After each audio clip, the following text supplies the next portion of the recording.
Alden, it's your day and challenge. Very good, Very nice. good, nice. Yan si Nadine, si Alden. Very good, nice. Si Alden, natatawa sila. Very good, nice. Yan si Kailin. Yan si Very Kim good, Jisoo. nice. Bear. Yan si Nadine ulit. Surprise. Very good, nice. Ay, po. Very good, nice. Nagugulat eh. Very good, nice. Very good, nice. May katawan pa yun. Yan. Very good, Ay, nice. yung galit. Very good, nice.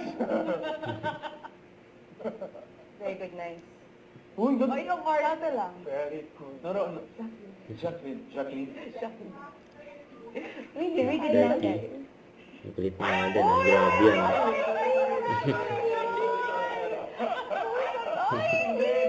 Kinikilig mga bata. Very good, nice. Wow. Yun, no? Very good, nice. Sticker. Very good, nice. Ayun. Yung galit nila eh.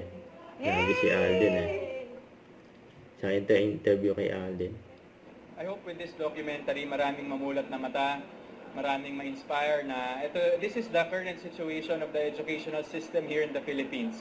And it's not doing really good. Education should be a priority in this country. Education must not be neglected by the people in power. Nagtanong lang ako, how are we gonna make this different?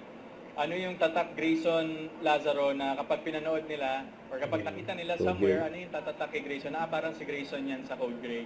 We can't wait for you guys to see it. This is a home that I can call my own. Kasi before, inayos ko muna yung sa family ko. I think I'm able to give them a comfortable life already. Ako naman. So, itong bahay na to, I'm just really proud na at least na-validate lahat ng hard work and inspires me to go further pa rin. Don't forget, subscribe, click the notification bell for more updates. This is Richard the Action Vlog. Stay tuned for more videos. See ya.